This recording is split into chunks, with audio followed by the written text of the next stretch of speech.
Lorsqu'un enfant est dans les seins maternels, il dépend de la mère. Sa vie est entre les mains de la mère. Mais même quand l'enfant naît, sa vie ne dépend plus des hommes qui sont autour. Sa vie dépend de celui qui l'a créé. Si tu es enfant de Dieu, ta vie ne dépend pas d'un homme, ta vie dépend de l'Éternel seul. Même si tu es marié, ta vie ne dépend pas de l'existence de ton mari ou de ta femme. Tu peux être veuve aujourd'hui, l'Éternel sera avec toi. Tu peux être veuf aujourd'hui, l'Éternel sera avec toi. Ne laissez jamais un homme vous faire croire que Louis, sans Louis, vous n'êtes rien. Même un père biologique peut partir. Je suis en train de parler à quelqu'un. Même une mère biologique peut partir. Pourquoi je parle des parents biologiques? Parce que c'est votre source. Vous venez de là. Si ta source peut partir, c'est parce qu'il y a une source qui est intarissable, qui peut demeurer avec toi, qui peut t'abreuver.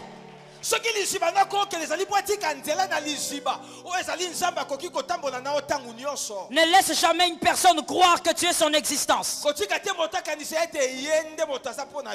Ton existence dépend de Dieu.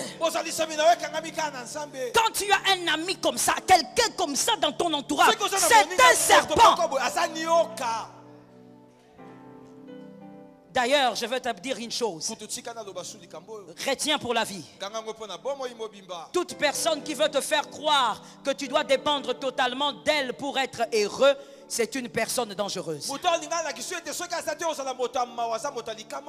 Même un mari ne doit pas faire croire à sa femme qu'elle doit dépendre seulement de lui pour être heureuse. D'ailleurs, dans le mariage, le bonheur de l'homme et de la femme dépend de la dépendance à Jésus. Attention donc avec cette personne qui te fait croire que ton existence doit s'appuyer sur lui. Le serpent, le genre de personne, quand elle entre dans ta vie, elle se crée elle-même de l'espace. Exact. Elle se crée de l'espace. Elle t'aide à détruire d'autres relations.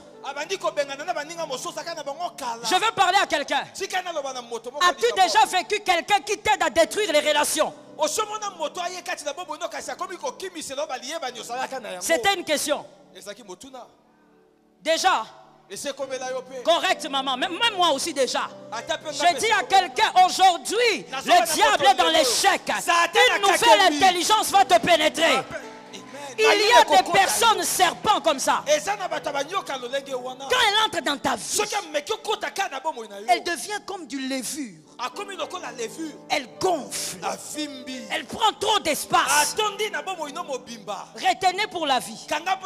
Quand quelqu'un entre dans votre vie, c'est à vous de placer, de délimiter les espaces. Très bien. Très bien. C'est à vous de dire. Même si vous ne le dites pas par la parole, mais par votre comportement, vous devez faire comprendre à chacun: voici tes limites, voici ton espace. Quelqu'un ne peut pas entrer dans ta vie, il prend trop de place. Il commence même à chasser ceux qui étaient là. Répétez ça, c'est bien qu'au Vimba, il faut répéter ça.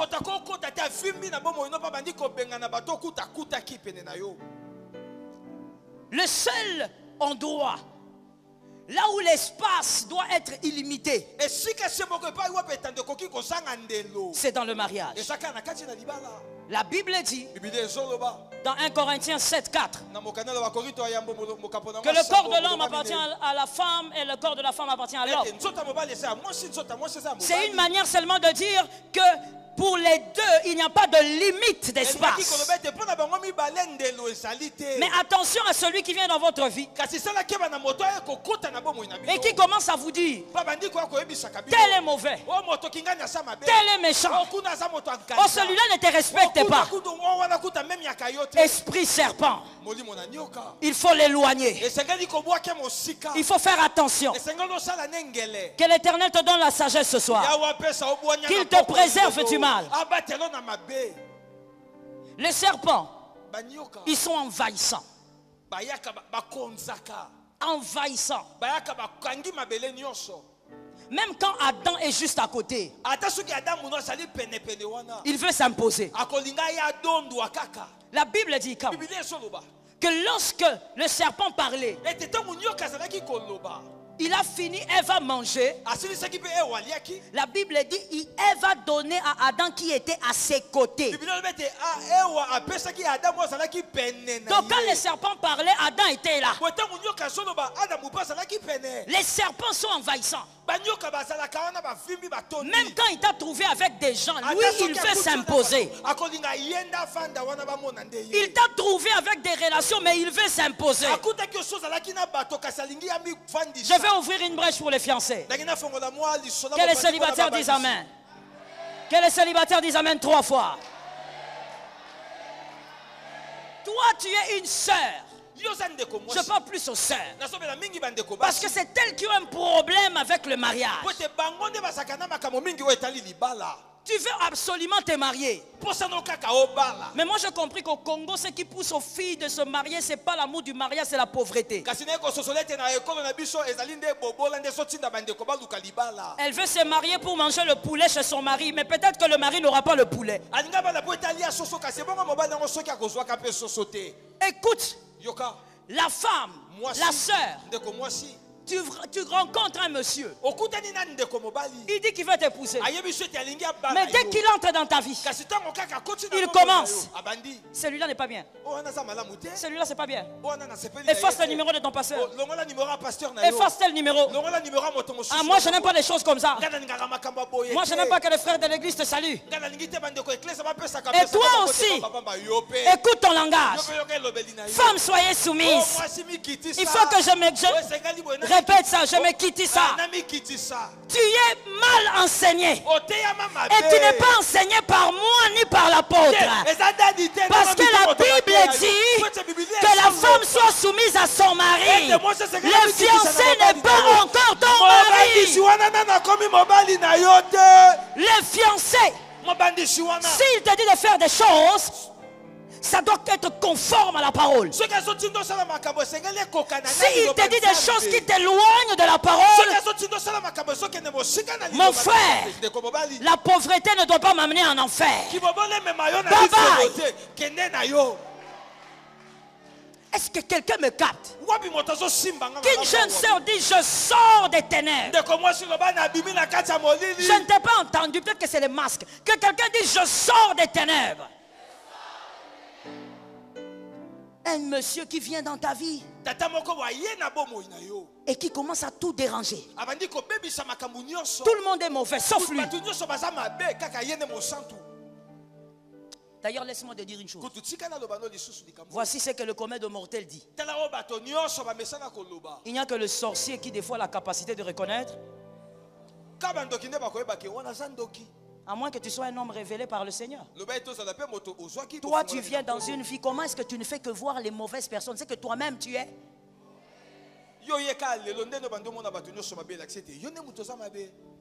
Il y a aussi des hommes. Parce que les hommes. Ah, qu'est-ce qu'on vous a fait? Qu'est-ce que Dieu vous a fait? Les hommes sont faibles devant les femmes. Même si c'est Hitler, il aura toujours une copine.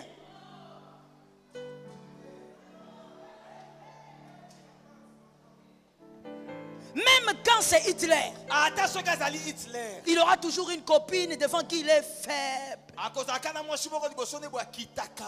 Tu le vois là en train de crier. Ah, ah. Mais une petite fille comme ça là, courte comme ça là, elle va venir. Tu sais, Chérie, je vais t'expliquer. Ah, qu'est-ce que Dieu vous a fait?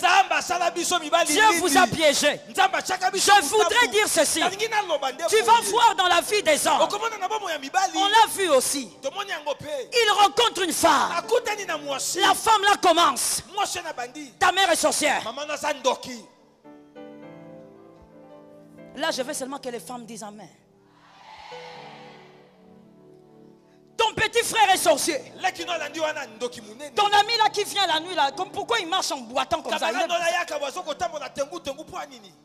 Il doit être sorcier. Oh, pourquoi toi tu aimes partir? Non, c'est une collègue de service. Non, non, non, non, non. Pourquoi quand elle parle, elle fait la tête comme ça, comme la gamme?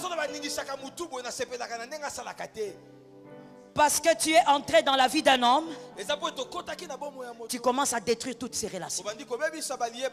J'ai dit à un homme, serpent, serpent. Elle est un serpent. Elle a l'esprit d'un serpent. Son désir, c'est de t'envahir. Qu'elle reste seule avec toi.